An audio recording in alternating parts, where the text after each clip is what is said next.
Безработица – проблема всего государства, и решить ее возможно только общими усилиями всех ведомств. На сегодняшний день пока говорить о создании государственной биржи труда в нашей стране рано. Тем не менее, Министерство труда, занятости и социального обеспечения делает все возможное, чтобы обеспечить население рабочими местами. Очень сложно сказать, когда это вступит в силу, и когда вообще появится и биржа труда, и рынок труда.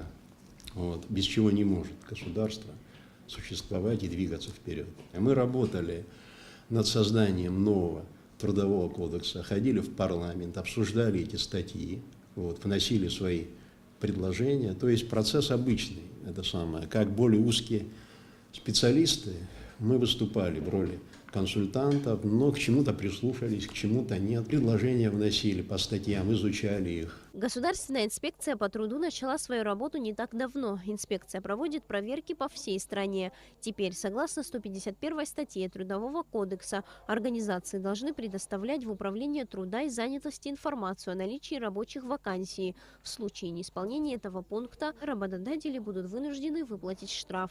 Работодатель обязан предоставлять информацию о вакансиях, которые у них есть в течение 5 дней до их появления, ну и примерно так же до ликвидации с указанием должностей конкретных, зарплат и требований квалификационных. Если у нас будет такой банк данных, тогда мы сможем намного больше быть полезными людям, которые ищут работу. Бесподобная информация от работодателей, Министерству труда, занятости и соцобеспечения. Сложно оказывать помощь гражданам в трудоустройстве. Именно по этой причине необходимо всем ведомствам более тесно сотрудничать с министерством.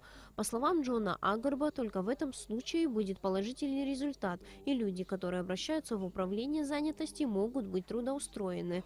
Также Джон Агарба отметил, что Государственная инспекция по труду выясняет вопросы, касающиеся предоставления отпусков, социальных льгот, больничных листов работникам. В своей работе каждый день ведомство сталкивается с множеством проблем, основная из которых – отсутствие специалистов. Не хватает специалистов в области труда, кадров очень мало. Вот. А с учетом низкой заработной платы, даже если удается кого-то найти, ну это, наверное, общая проблема, они, как правило, долго не задерживаются, находят более интересную, более высокооплачиваемую работу и, естественно, уходят. Впереди у ведомства множество планов, в том числе и наладить работу Государственной инспекции труда на более качественном уровне. В частности, проводить проверки не только в столице, но и по всей республике. Сария Смор, Ильдар Дамиров, Абхазское телевидение.